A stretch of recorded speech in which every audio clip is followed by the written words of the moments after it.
종합제 TV 시청자 여러분, 6월 1일 오후 5시 34분입니다. 김정은은 지금 상당히 걱정하는 게 하나 있을 겁니다. 만약 6월 12일 싱가포르에서 트럼프 대통령과 회담이 결정되면은 평양에서 비행기를 타고 가야 합니다. 전용기. 싱가포르까지 약 6시간 걸립니다. 지금 전용기의 그 항속 거리 범위 안에는 있지만은 충분하지는 않을 것입니다. 항공기는 기름을 여분을 싣고 가야 합니다. 왜냐하면 싱가포르 공항에 내리려고 할 때 싱가포르 공항의 기상이 나빠졌을 때는 대체공항이 있습니다.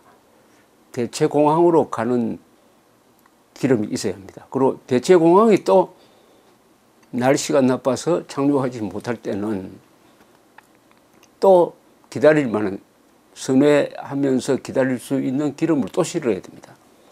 이까지 포함하면은 과연 지금 가지고 있는 전용기가 중간 기착을 하지 않고 한 번만에 갈 수 있는지 그것도 좀 의문이 들어요. 그렇다면 중간에 이제 기름을 넣기 위해서 중국에서 어디서 쉬어야 합니다. 그게 상당히 좀 수치스럽게 생각될 것입니다.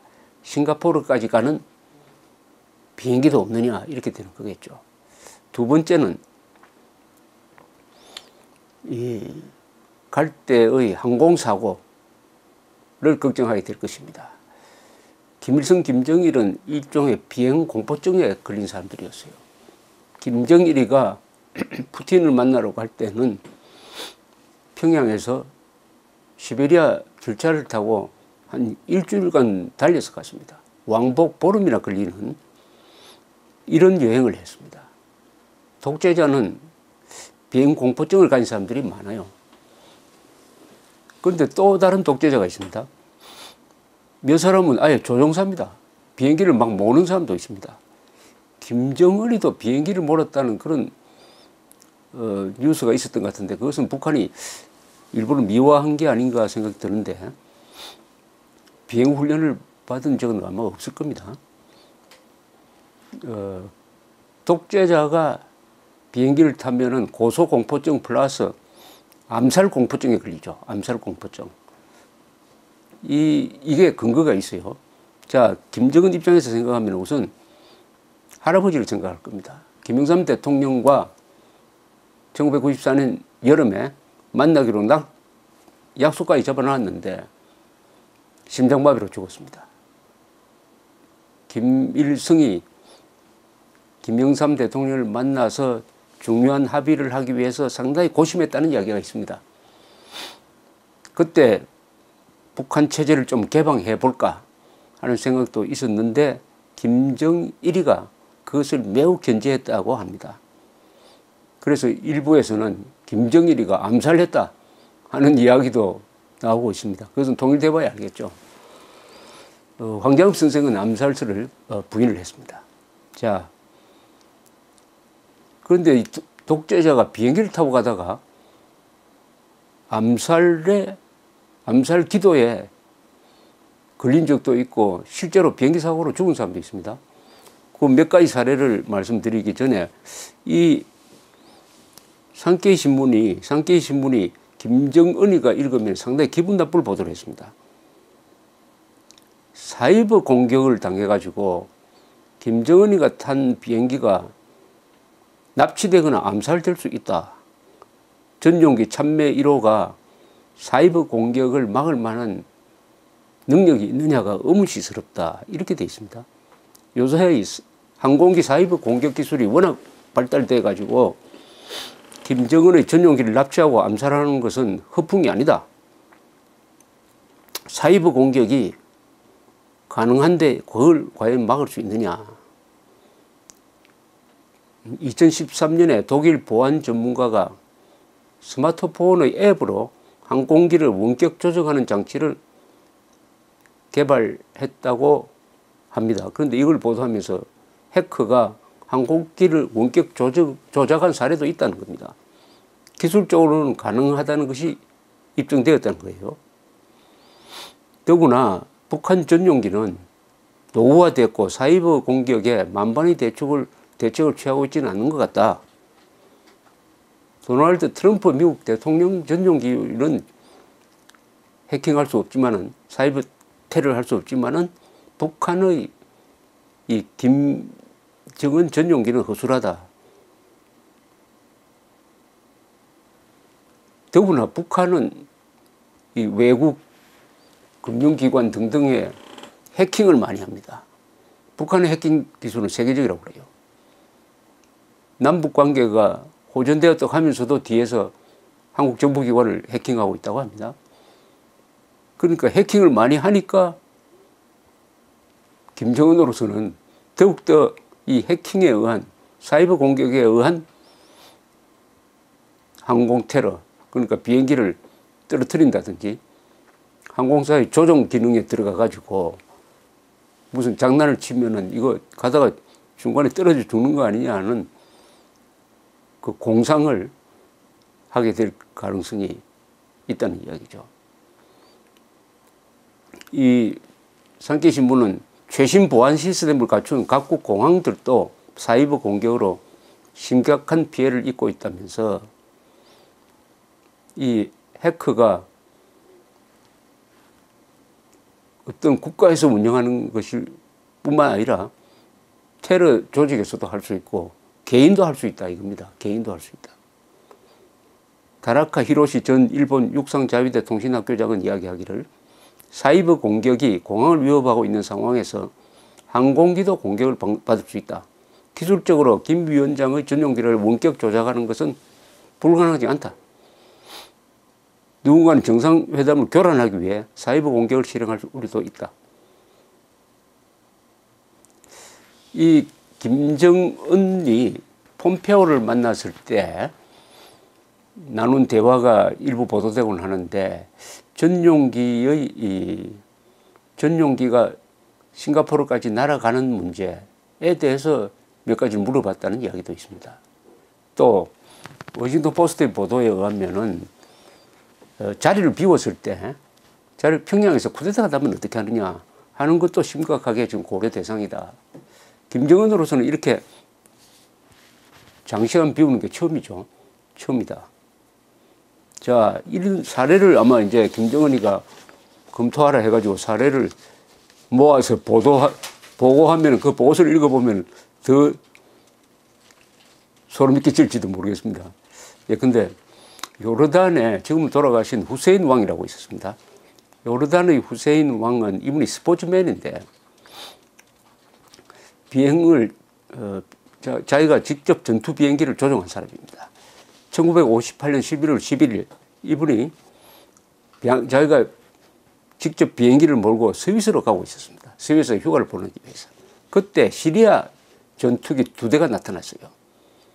그래서 공격을 하려고 할 때 이분이 비행기를 잘 몰아가지고 요르단으로 돌아왔습니다. 암만에 착륙을 했습니다. 무사히 착륙을 했어요. 아주 영웅이 되었습니다. 특히 안도의 한숨을 쉬었던 것은 이스라엘이었다고 합니다. 이스라엘 정보기관에서는 그래도 이 후세인이 온건한 사람이다 해가지고 후세인의 암살을 막기 위해서 정보 수집을 해가지고 이 요르단 정보기관이 많이 제공하고 하는 그런 협력 관계가 있었습니다. 또 한 사람 예를 들겠습니다. 출장 나갔다가 비행기 타고 출장 나갔다가 쿠데타를 일으킨 사람이 있습니다. 파키스탄입니다. 파키스탄에는 군대가 지금까지 한 4분 정도 쿠데타를 이렇게 집권한 적이 있습니다. 군대가 거의 정치 위에 있습니다. 1999년 10월 12일에 이 당시 수상이 샤리프 수상입니다만 샤리프 수상이 정치적 야망이 있다고 봤는지 무샤라프 육군 참모총장을 해임을 했는데 그때 무샤라프 총장은 어디가 있었냐면 스리랑카에 가 있었어요. 스리랑카에서 창군 50주년 행사를 끝마치고 카라치로 돌아오고 있었습니다. 돌아오고 있는 비행기 안에서 몇 시간 전에 샤리프가 무샤라프를 해임했다 하는 발표가 났다 하는 보고를 받았습니다. 즉시 무샤라프는 군에 연락을 해가지고 쿠데타를 명령을 했습니다. 그 발표가 텔레비전에 나오자마자 1시간 지나서 군대가 방송국을 점령하고 장관들을 잡아들이고 해가지고 무샤라프가 카라치 공항에서 착륙해가지고 수도인 이슬라마바드 오는 속에서 이미 쿠데타가 끝나버렸습니다. 한 2시간 만에 쿠데타가 성공을 했습니다. 이것도 무샤라프가 비행기 타고 바깥에 나가 있는 사이에 수상이 해임을 한 거죠. 그러니까 김정은은 평양을 비웠다가 무샤라프 꼴을 나지 않느냐 하는 걱정을 할지도 모르겠습니다. 이런 일도 있었습니다. 이게 지금까지도 이제 미스테리로 남아있는 사건 중에 하나가 이 지아울 하크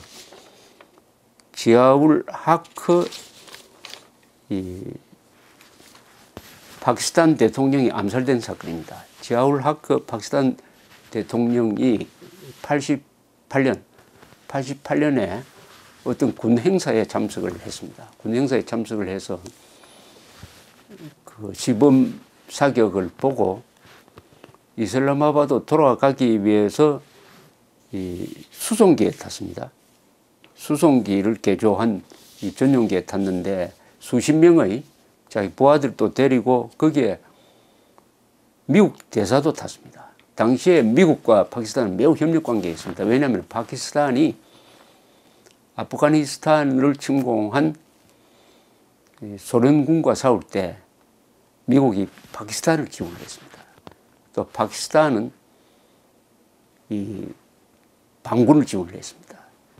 그래서 그 비행기에 대통령이 탄 비행기에 파키스탄 주재 미국 대사도 같이 탔어요. 이 비행기가 이륙하자마자 추락해서 거기 타고 있던 30몇 명이 다 몰살했습니다. 하크 중장도 죽고 이 미국 대사 하크 대통령도 죽고 미국 대사도 죽었습니다.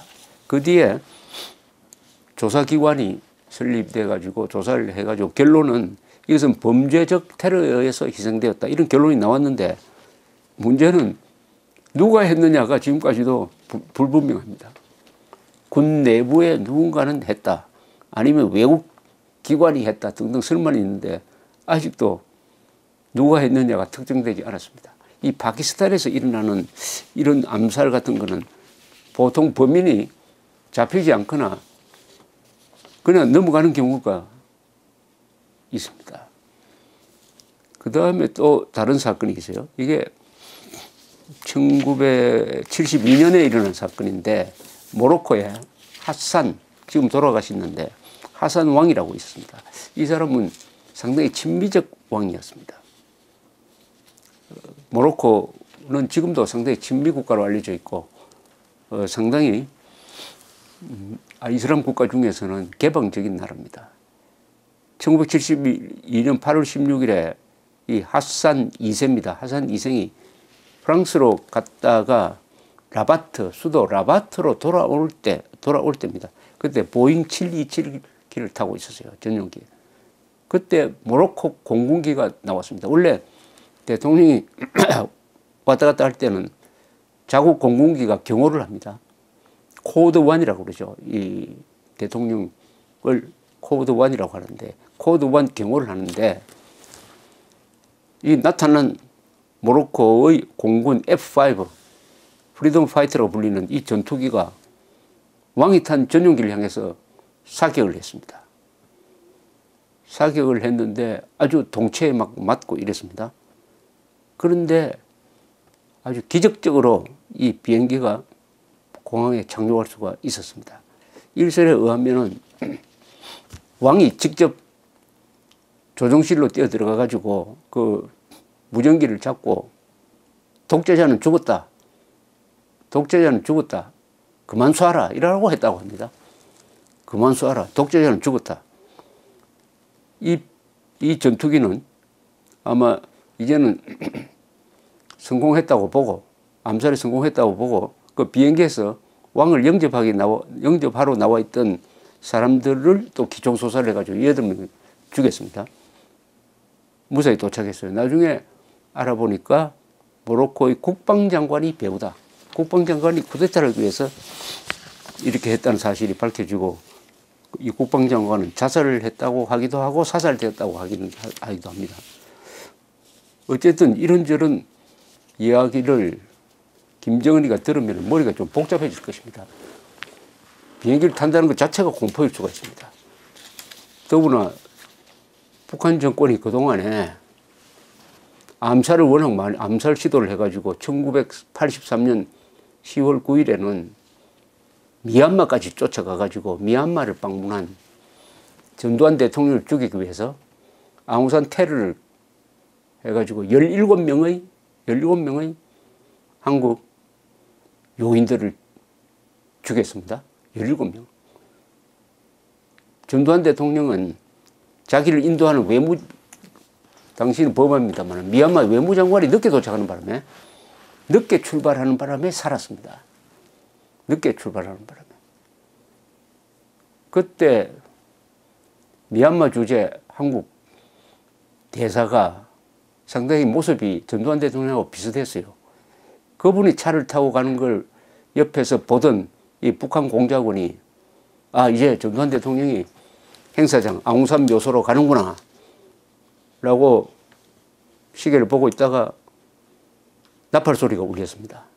그 순간 아 전두환 대통령이 도착해가지고 이제 행사를 하는구나 해가지고 바로 거기서 원격 조종 폭탄을 눌러가지고 폭발시켰습니다. 그래서 전두환 대통령은 그때 출발을 하지 않았는데 전두환 대통령이 살아난 것입니다. 이런 못된 짓을 찾아다니면서 해온 또 비행기 폭파 사고가 또 있지 않습니까? 1987년 11월 29일 김현희, 김승일 쪽의 대한항공의 폭파 사건 115명이 죽었습니다. 그것도 이라크에서 근무를 하던 중동 노동자 군대 생활하는 사람 치고 3년 동안 집에 오지도 못하고 일을 해가지고 이제 고향으로 돌아가던 그 노동자들이 탄 비행기를 폭파시킨 이 김정일, 이런 암살과 테러를 전문으로 하는 요 김정일이가 이제는 자기가 암살 테러의 공포에 시달리게 되었습니다. 일종의 죄를 받고 있는 것인데, 그러니까 싱가포르 회담의 진짜 불투명한 것은 김정은이가 과연 비행기를 탈지 여기에 달려 있는 것이 아니냐 이런 생각도 듭니다. 감사합니다.